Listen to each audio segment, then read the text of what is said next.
quem peca não vai para o céu. É assim que pensa quem não conhece a verdade. O tema pecado é recorrente a todos nós e é natural ter dúvidas sobre o que é e o que não é pecado. Afinal, somos naturalmente imperfeitos, criados em um mundo incompleto e distante de Deus. Mas almejamos a perfeição e queremos nos aproximar do nosso Pai. Este é o caminho evolucionário, nosso caminho no tempo e espaço até alcançar a glória da perfeição divina. Se você se interessa por esse tema, esse vídeo então é para você. Aqui você vai encontrar algumas respostas que podem ser verdadeiramente úteis ao seu crescimento espiritual. Caso seja sua primeira vez aqui no canal, te dou as boas-vindas e te convido a clicar no botão vermelho abaixo desse vídeo e se inscrever no canal para receber os nossos vídeos semanais. Olá, meu nome é Adriano Santos e este é o canal Urântia Reencontro, um canal dedicado a espalhar a mensagem do livro de Urântia, a quinta revelação de época. Nosso objetivo é te inspirar a buscar mais conhecimento das coisas espirituais e mais relacionamento com o nosso Pai espiritual. Se você busca conhecer mais de Deus, aqui e no livro de Urântia você encontrará apoio, suporte e respostas. Nesse vídeo rápido você verá o que o livro de Urântia diz sobre o pecado, entender o que é o mal, o erro, o pecado e a iniquidade. E também vou deixar referências do livro na descrição desse vídeo para que você leia, faça o seu estudo pessoal e tire as suas próprias conclusões. Primeiramente, deixe-me falar de forma breve sobre o livro de Urântia. O livro de Urântia foi impresso pela primeira vez em 1955. A Fundação Urântia Internacional é quem detém e protege os direitos do livro. Atualmente, o livro encontra-se traduzido para mais de 20 idiomas e é disponibilizado gratuitamente pela internet, através de texto e áudio. Formado por 196 documentos, o livro se autoclassifica como a quinta revelação de época para o nosso planeta. Os autores do livro são personalidades espirituais vindas, em sua maioria, de Uversa, local que eles afirmam ser a capital de Orvonton, o sétimo superuniverso do tempo e espaço, ao qual o nosso planeta pertence. Segundo o livro, existem outras 4 revelações de Deus para a humanidade. A primeira aconteceu há cerca de 500 mil anos atrás, com a chegada do príncipe planetário e o seu corpo de assessores. A segunda, há cerca de 38 mil anos, com a chegada do casal adâmico, Adão e Eva, que tinham como missão principal promover o melhoramento genético dos humanos primitivos e também de governar o nosso mundo, logo depois da rebelião do príncipe planetário. Junto com isso, a sua missão foi espalhar a verdade elevada para toda aquela humanidade primitiva. A terceira grande revelação aconteceu há cerca de 4 mil anos com a personalização emergencial de um dos 12 Melquisedeques que assumiram o governo espiritual do mundo após a rebelião planetária do nosso príncipe e o fracasso da missão adâmica. A mensagem de Melquisedeque tinha como objetivo principal preparar o planeta para a recepção do Filho Criador, Micael de Nébadon, nosso universo local, em sua 7ª missão de auto-outorga. Jesus de Nazaré foi o nome que ele recebeu em nosso planeta e ele mudou nossa história com os seus ensinamentos, sua vida e seu legado. Agora temos a quinta revelação de época, uma nova expansão da verdade divina descrita de maneira clara e impressionantemente coerente nas páginas do livro de Urântia. Mas afinal, o que o livro de Urântia diz sobre o pecado? Vejamos a explicação dada pelo nosso próprio Criador em um dos seus ensinamentos há cerca de 2000 anos, adaptado para o nosso entendimento atual. Durante a leitura, vou fazer alguns comentários referentes a pontos que eu mesmo anotei e usei para a minha compreensão pessoal do texto e que julgo que podem ser úteis para a sua compreensão, mas que de toda forma representam a minha maneira pessoal de entender. E é perfeitamente compreensível que, caso você venha a não concordar com o meu ponto de vista, você pode procurar diretamente no livro. Nesse ensinamento, Jesus estava preparando os seus evangelistas para a pregação. Ele estava na cidade de Betsaida.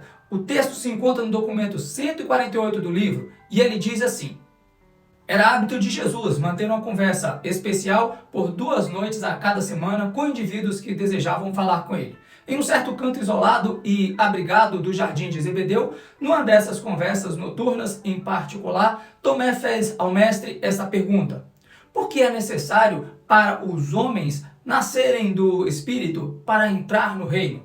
O renascimento é necessário para escapar do controle do maligno? Mestre, o que é o mal? Quando ouviu essas perguntas, Jesus disse a Tomé: não cometais o erro de confundir o mal com o maligno, a quem mais corretamente chamaremos de iníquo. Aquele a quem tu chamas de maligno é filho do amor próprio. É o auto-administrador que deliberadamente entrou em rebelião consciente contra o governo do meu pai e seus filhos leais. Mas eu já triunfei sobre esses rebeldes e pecadores. Aqui, Jesus está se referindo a Lúcifer, o auto-administrador do nosso sistema local, o qual, há mais de 300 mil anos, se tornou contrário ao plano divino e promoveu uma rebelião de enormes proporções em nosso sistema de mundos. Juntamente com Lúcifer, nosso príncipe planetário, governante espiritual de nosso mundo, também se rebelou contra os planos e administração celestial e colocou o nosso planeta no rol dos planetas rebeldes. E todos eles foram isolados da comunicação sistêmica em Nébadon. Estes rebeldes já foram destituídos de seus cargos. Lúcifer e seus ajudantes diretos estão atualmente detidos, porém o antigo príncipe planetário de nosso mundo continua no planeta e, apesar de ter sido destituído do seu cargo, ainda pode defender os seus ideais usando os meios cabíveis para isso. Jesus ofereceu perdão e misericórdia ao príncipe caído quando esteve aqui em nosso planeta, porém esse perdão foi desdenhosamente recusado. Vamos continuar. Que fique claro na tua mente como são diferentes as atitudes para com o Pai e o seu universo. Nunca te esqueças dessas leis de relação com a vontade do Pai. Ainda no documento 148, o mal é a transgressão inconsciente ou não intencional da lei divina, a vontade do Pai. O mal é do mesmo modo a medida da imperfeição, da obediência à vontade do Pai.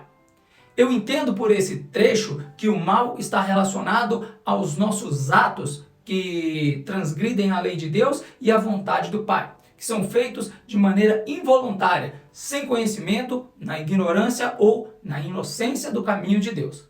Atos que não deixam de ser errados, porém não são passíveis de acusação ou uma pena. Um exemplo disso seria, digamos que a lei divina ou a vontade do Pai possa ser interpretada como um conjunto de princípios morais ou éticos fundamentais que regem a humanidade. Coisas como tratar os outros com respeito, não causar danos a outras pessoas, não mentir ou roubar, ser justo e honesto, etc. Um exemplo prático do mal, baseado nessa definição, pode ser visto quando uma pessoa escolhe, de forma inconsciente ou inocente, agir de maneira desonesta para obter o ganho pessoal. Por exemplo, ela pode manipular os outros para obter vantagem ou usar o seu poder ou influência de maneira injusta.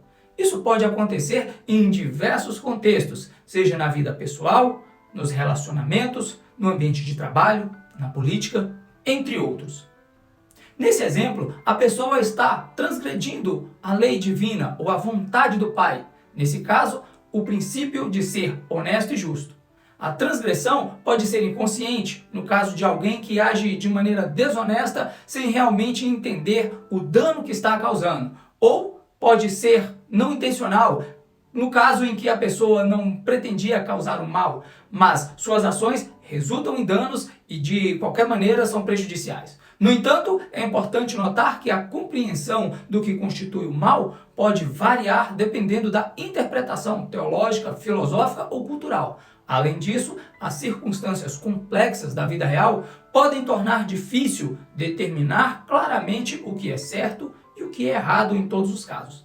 Por isso, é importante buscar sempre o conhecimento e a compreensão dos padrões divinos de conduta para evitar as consequências do mal em nossa sociedade. Ainda no documento 148, o pecado é a transgressão consciente, consabida e deliberada da lei divina, a vontade do Pai. O pecado é a medida da falta de vontade de ser conduzido divinamente e dirigido espiritualmente. Já nesse trecho, fica fácil de perceber que quem comete o pecado possui uma diferença de quem cometeu o mal. O mal acontece de forma inconsciente e o pecado se dá de uma forma lúcida, onde a pessoa sabe realmente o que está fazendo e, mesmo sabendo as consequências, escolhe fazer. Ou até mesmo quando a pessoa, no uso da sua vontade consciente, decide por não ser instruída e guiada pelo conhecimento divino. Veja alguns exemplos práticos disso. Na nossa vida pessoal, mentiras deliberadas. Digamos que uma pessoa tenha cometido um erro no trabalho e, para evitar a responsabilidade, ela mente deliberadamente sobre isso para o seu chefe. A pessoa está ciente que mentir é contra a vontade divina, mas escolhe fazê-lo para proteger a si mesma. Isso é um exemplo de pecado, pois é uma transgressão consciente e deliberada da lei divina. 2. Infidelidade consciente. Imagine um indivíduo em um relacionamento comprometido que conscientemente decide ser infiel ao seu parceiro. Mesmo sabendo que suas ações estão erradas e vão causar dor ao seu parceiro, a pessoa escolhe prosseguir com a infidelidade. Aqui, a pessoa está pecando, pois está transgredindo a vontade divina de maneira consciente e deliberada. Outro exemplo prático seria o roubo. Imagine um indivíduo plenamente ciente das consequências dos seus atos que decide roubar de outra pessoa ou loja. Ele está cometendo um pecado. Nesse caso, a pessoa está conscientemente escolhendo se desviar da lei divina e da ética moral ao optar prejudicar outra pessoa para obter algum tipo de benefício pessoal. Vejamos um exemplo na política.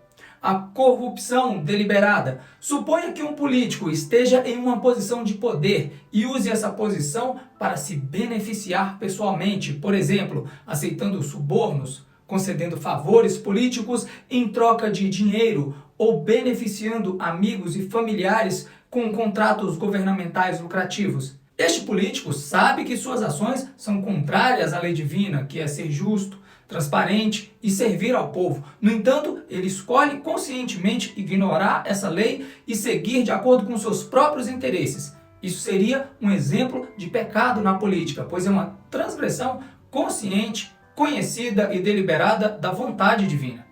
Este exemplo destaca a falta de vontade de ser conduzido e dirigido espiritualmente na política, onde os interesses pessoais ou partidários estariam colocados acima do bem comum e da justiça. Estes exemplos demonstram situações onde o pecado é cometido não apenas por ação, mas também por uma escolha consciente e deliberada para fazer o que é sabidamente errado. Agora vamos falar sobre a iniquidade. Ainda no documento 148, Jesus diz: a iniquidade é a transgressão voluntária, determinada e persistente da lei divina, a vontade do Pai. A iniquidade é a medida da rejeição continuada do plano de amor do Pai para a sobrevivência da personalidade e da ministração misericordiosa de salvação do Filho. Aqui, o texto também deixa claro a diferença existente entre este nível de conduta e certamente podemos perceber que os atos que se enquadram nesse nível estão diretamente relacionados com a consciência, com a vontade humana que, apesar de ter sido instruída, decide consabida e persistentemente em um padrão de conduta diferentes da lei divina. A palavra-chave aqui é persistente, o que implica em um comportamento recorrente, um padrão de desrespeito consciente e deliberado à vontade divina. Não se trata de uma única ação errada, mas de um comportamento continuado de transgressão, onde a pessoa se recusa a mudar. Aqui estão alguns exemplos na vida moderna. Número 1. O abuso sistemático de poder. Imaginemos que um líder ou uma figura de autoridade venha continuamente abusando do seu poder para o benefício próprio em detrimento dos outros e, mesmo sendo advertido disso, mesmo sentindo que está fazendo algo contra a vontade de Deus, conscientemente ele se recusa a mudar e assume esse padrão de comportamento como uma via de regra para a sua vida, deixando de dar ouvidos à lei, à moral, à ética e mesmo à voz do Espírito que fala em seu coração. Isso seria considerado uma iniquidade. Um exemplo atual seria um ditador que, mesmo sendo orientado no caminho correto, consistentemente e de forma definitiva decide por continuar oprimindo seu povo para manter o seu próprio poder e riqueza. Vejamos um exemplo na política. Corrupção persistente. Na política, um oficial que, apesar de ter sido advertido e orientado no caminho da justiça, decide constantemente aceitar subornos e agir em interesse próprio ao invés do bem-estar público. Para conviver com sua consciência, ele tenta se ajustar psicologicamente e seu comportamento se torna sistemático e normal para ele. Nesse caso, certamente ele estaria cometendo uma iniquidade. Um exemplo moderno poderia ser os casos de corrupção política que vemos em muitos países, onde os políticos consistentemente agem de maneira corrupta e são incapazes de se arrepender e mudar o seu padrão de conduta. Vejamos esse outro exemplo onde há exploração contínua de pessoas ou do meio ambiente. Imagine indivíduos que consistentemente exploram os trabalhadores ou degradam o meio ambiente para obter lucro, mesmo sendo advertidos e instruídos no caminho do amor, da justiça e retidão divina, não conseguem sentir arrependimento e mudar o seu padrão errado de conduta. Eles também estão cometendo uma iniquidade. Um exemplo atual seria os representantes de empresas que consistentemente ignoram as regulamentações ambientais para aumentar os seus lucros e não sentem nenhum arrependimento por isso. Esses exemplos destacam a natureza persistente e obstinada pelo pecado, mesmo quando a pessoa é instruída e advertida de seus atos. Não é uma ação única, mas um padrão de comportamento que mostra um desprezo, desrespeito consciente e deliberado à vontade divina. Isso sugere uma rejeição do amor e da misericórdia divinos e uma recusa em seguir o caminho da retidão. Jesus continua o seu ensinamento dizendo: por natureza, antes do renascimento do Espírito, o homem mortal fica sujeito a tendências inerentes para o mal. Mas tais imperfeições naturais de comportamento não são pecado nem iniquidade. O homem mortal está apenas começando a sua longa ascensão até a perfeição do Pai do Paraíso. Ser imperfeito ou parcial por limitação dos dons naturais não é pecaminoso. O homem está de fato sujeito ao mal, mas ele não é, em nenhum sentido, um filho do maligno, a menos que ele tenha consciente e deliberadamente escolhido os caminhos do pecado e da vida na iniquidade. O mal é inerente à ordem natural desse mundo, mas o pecado é uma atitude de rebelião consciente que foi trazida a este mundo por aqueles que caíram da luz espiritual, entrando em trevas espessas.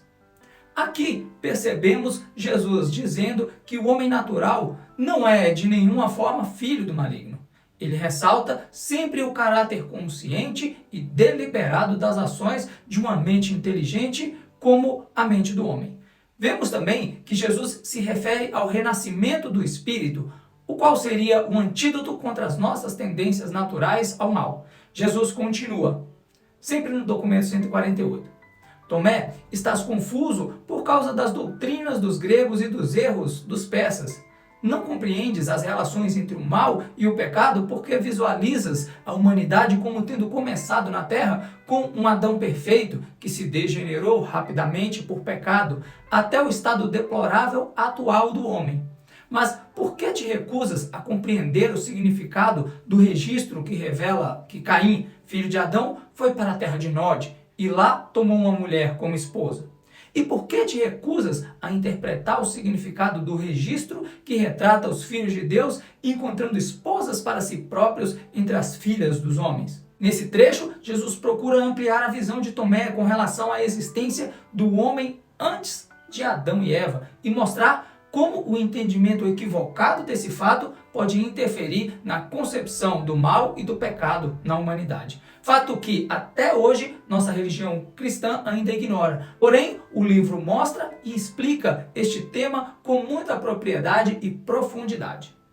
Documento 148. Os homens, de fato, são maus por natureza, mas não necessariamente pecadores. O novo nascimento, o batismo do Espírito, é essencial para a libertação do mal e necessário para a entrada no reino do céu. Mas nada disso contradiz o fato de o homem ser filho de Deus. E a inerente presença em potencial do mal não significa que o homem esteja de um modo misterioso apartado do Pai do céu. de uma maneira tal que, como se for um estranho e um forasteiro ou um filho adotado, deva buscar a adoção legal do pai, de algum modo. Todas essas noções nascem, em primeiro lugar, do teu entendimento errado do pai e, em segundo lugar, da tua ignorância da origem, natureza e destino do homem. Aqui Jesus reitera a necessidade essencial do novo nascimento no Espírito para a liberação do mal e para a entrada no reino do céu.